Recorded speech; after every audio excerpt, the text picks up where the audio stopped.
நான் காமெடி பண்றதுக்கு என் மேல கேஸ் போட்டுக்கிட்டு இருக்கானுங்க.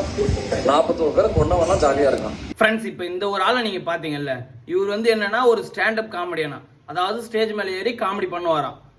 இப்போ இவர் என்ன ஸ்டேஜ்ல ஏறி சொல்லியிருக்காருன்னா, நான் ஸ்டேஜ் மேல ஏறி காமெடி பண்றதுக்குள்ள என் மேல கேஸா போடுறாங்க, 41 பேர் கொன்னவன எல்லாம் ஜாலியா இருக்கான் அப்படின்ட்டு, கொன்னவன் எல்லாம் அப்படின்னு சொல்லியிருக்காரு விஜய் அண்ணா பத்தி. இவனுங்கெல்லாம் எந்த மாதிரி ஆளுங்கன்னே தெரியல ஃப்ரெண்ட்ஸ். ஏன்னா அங்க கரூர்ல நடந்த சம்பவம் என்ன மாதிரி சுச்சுவேஷன், என்ன மாதிரி ஒரு நெருக்கடி, எந்த மாதிரி ஒரு கேவலமான சதி நடத்தினாங்கன்ட்டு அந்த கவர்மெண்ட், அப்ப இருந்த கவர்மெண்ட் பண்ணாங்கன்னு அந்த ஊர் மக்களுக்கே கேட்டாலே தெரியும். ஆனா இவனுங்களெல்லாம் அதெல்லாம் பேசுறதுக்கு வர மாட்டானுங்க. இவனுங்களுக்கு என்ன வேலைன்னா விஜய் அண்ணா பத்தி இல்ல விஜய் அண்ணனை சுத்தி இருக்கிறவங்க பத்தி யாராச்சும் ஏதோ ஒண்ணு அப்படி நடந்துருச்சுனாலே பேச உடனே மைக்க தூக்கிட்டு வந்துடுவானுங்க. 41 பேர் இறந்துருக்கானுங்க.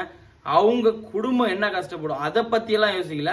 இதை எடுத்து போய் ஸ்டேஜ்ல காமெடின்னு வேற பேசுறானுங்க. இதுக்கு அங்க இருக்கிற கூமுட்டைங்கன்னு சொல்ல வந்தேன். அவங்க கை வேற தட்டுறானுங்க. கொஞ்சமாச்சும் சுய அறிவோட பேசுங்கடா டேய். பாய்.